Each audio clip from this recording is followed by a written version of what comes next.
അവ ഓർക്കുന്നുണ്ടോ നമ്മുടെയൊക്കെ ചെറുപ്പത്തില് നാട്ടില് നമ്മള് ബേക്കറിയിലൊക്കെ പോകുമ്പോഴേ അവിടെ ഇങ്ങനെ ആ ചില്ലുകൂടിന്റെ അകത്തൊരു ബണ്ണ് ഇങ്ങനെ ഇരിക്കലായിരുന്നോ? അതിന്റെ പേരെന്തായിരുന്നു? ആ അതന്നെ, ദിൽഖുഷ്. നമുക്ക് അതൊന്നും ഉണ്ടാക്കാൻ നോക്കിയാലോ? ആ ഓക്കെ. അപ്പൊ നമുക്ക് ദിൽഖുഷ് ഉണ്ടാക്കാനായിട്ട് ആദ്യമേ തന്നെ ഇളം ചൂടുള്ള കുറച്ച് പാലെടുക്കാം. ഏകദേശം ഒരു 1/4 കപ്പോളം ഞാൻ എടുത്തിട്ടുണ്ട്. അതിനകത്തോട്ട് ഒരു 3-4 ടീസ്പൂൺ പഞ്ചസാര ഇടാം. അത് കഴിഞ്ഞിട്ട് ഒരു 1/4 ടീസ്പൂണോളം ഈസ്റ്റ്. ഓക്കെ, ഞാൻ പാക്കറ്റിൽ നിന്നൊന്നും എടുത്തില്ല, പാക്കറ്റിൻ്റെ അകത്തുനിന്ന് തന്നെ അതിൻ്റെ അകത്തിട്ടിട്ടുമായിരുന്നു ചെയ്തത്. അതെല്ലാം കൂടെ നന്നായിട്ടൊന്ന് മിക്സ് ചെയ്തിട്ട് നമുക്കൊരു 10 മിനിറ്റ് ഒന്ന് മൂടി വെക്കാം. എന്നിട്ട് അത് നന്നായിട്ടൊന്ന് പൊങ്ങി വരട്ടെ കേട്ടോ. നല്ല പുതിയ ഈസ്റ്റ് ഉപയോഗിക്കണേ, അല്ലെങ്കിൽ അത് നന്നായിട്ട് പൊങ്ങി വരികയില്ല.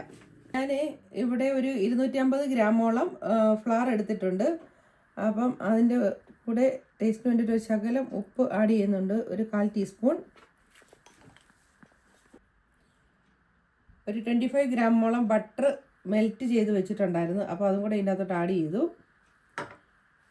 പിന്നെ പൊങ്ങാൻ വെച്ചില്ലായിരുന്നു ഈസ്റ്റ് ഇട്ടിട്ട്, അപ്പോൾ അത് പൊങ്ങി വന്നിട്ടുണ്ട്. അതും പാലും എല്ലാം കൂടെ അതും ഇതിൻ്റെ അകത്തോട്ട് ആഡ് ചെയ്യുക. ഇനി അത് നമുക്ക് നന്നായിട്ട് ചപ്പാത്തിയുടെ പരുവത്തിന് കുഴച്ചെടുക്കാം. നന്നായി ചപ്പാത്തിക്ക് എന്ന പോലെ നമ്മൾ കുഴച്ച് വെച്ചിട്ടുണ്ട്. എന്നിട്ട് ഞാൻ ക്ലിംഗ് ഫിലിം വെച്ച് ഒരു 10 മിനിറ്റും കൂടെ അതൊന്ന് റൈസ് ചെയ്യാനായിട്ട് വെച്ചേക്കാം. ചപ്പാത്തി മാവിന് കുഴച്ച് വെച്ചേക്കുന്നത് അത് പൊങ്ങി വരുമ്പോഴത്തേക്ക് നമുക്ക് നമ്മുടെ ദിൽഖുഷിൻ്റെ ഫില്ലിങ്ങിനുള്ള ഐറ്റംസ് തയ്യാറാക്കാം. ആദ്യമേ ഞാൻ കുറച്ച് കോക്കനട്ട് എടുത്തു. അതൊരു നമ്മുടെ ആവശ്യത്തിന്, ഇപ്പോൾ ഒരെണ്ണമാണ് ഉണ്ടാക്കുന്നതെങ്കിൽ ഒരു 1/2 കപ്പോളം അത്രയും മതി.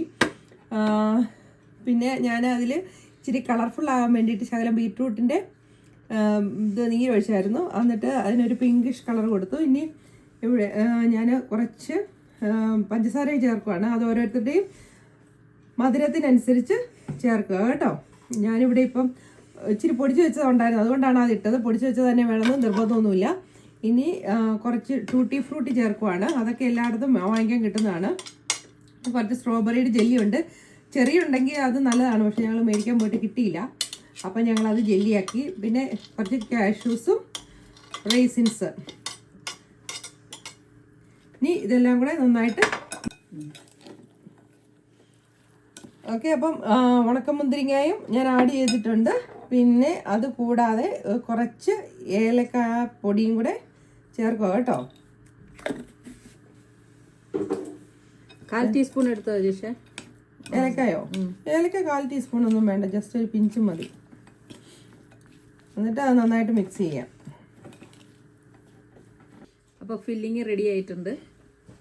ചപ്പാത്തി മാവ് പോലെ കുഴച്ച് വെച്ചിരുന്നത് ഏകദേശം പൊങ്ങി വന്നിട്ടുണ്ട്. ഇനി അത് ഞാൻ എത്തലോട്ട് വെച്ചിട്ട് ചപ്പാത്തിക്ക് പരത്തുന്ന പോലെ നമുക്ക് പരത്തിയെടുക്കാം കേട്ടോ.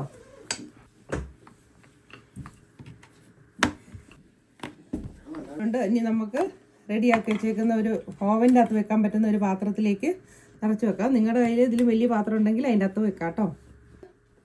ഉണ്ടാക്കി വെച്ചിരിക്കുന്ന ആ ഫില്ലിംഗ് ഇല്ലേ, അത് ഇതിൻ്റെ അകത്തോട്ട് ആഡ് ചെയ്യാം.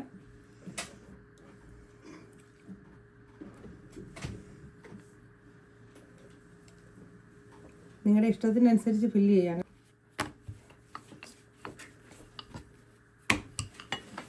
ആദ്യം നമ്മൾ ഉണ്ടാക്കിയ പോലെ വേറൊരു ഇതും കൂടെ പരത്തിയെടുത്തിച്ച് ഒരു 1/4 ഇഞ്ച് തിക്കിൽ, എന്നിട്ട് അത് ഇതിൻ്റെ അകത്തോട്ട് വെച്ചിട്ട് നന്നായിട്ട് പ്രസ് ചെയ്യുക. ഓവനിലേക്ക് ഇത് എയർ ഫ്രയറാണ്, അതിൻ്റെ അകത്തോട്ട് നമുക്ക് വെക്കാം. ഞാനൊരു 165 ഡിഗ്രി സെൽഷ്യസിൽ നമുക്കൊരു 15 മിനിറ്റ്സ് വെക്കാം. അപ്പം നമ്മുടെ ദിൽഖുഷ് റെഡി ആയിട്ടുണ്ട്.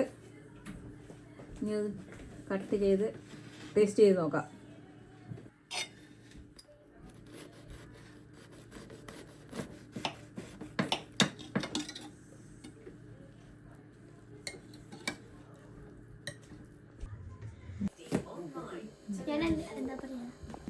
ദിൽഖുഷ് എങ്ങനെയുണ്ടെന്നൊന്ന് ട്രൈ ചെയ്ത് നോക്കിക്കേ. ഒരു പീസ് എടുത്ത് കഴിച്ച് നോക്കിയിട്ട് പറയണേ.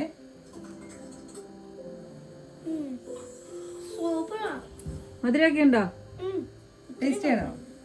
ടേസ്റ്റിയാ. ഓക്കെ. ദിൽഖുഷ് എല്ലാവർക്കും ഇഷ്ടപ്പെട്ടു എന്ന് വിചാരിക്കുന്നു. അപ്പൊ എല്ലാരും ട്രൈ ചെയ്ത് നോക്കുക, എന്നിട്ട് അഭിപ്രായങ്ങൾ അറിയിക്കണം. ഞങ്ങളുടെ ചാനല് ഇഷ്ടപ്പെട്ടെങ്കിൽ എല്ലാവരും ലൈക്ക് ചെയ്യണം, സബ്സ്ക്രൈബ് ചെയ്യണം, ഷെയർ ചെയ്യണം, ഫ്രണ്ട്സിന് ഷെയർ ചെയ്ത് കൊടുക്കണം. പിന്നെ മറ്റൊരു വീഡിയോ കാണുന്നവരെ ബെൽ ബട്ടൺ അമർത്താൻ മറക്കല്ലേ. അതുവരേക്കും ബൈ ബൈ.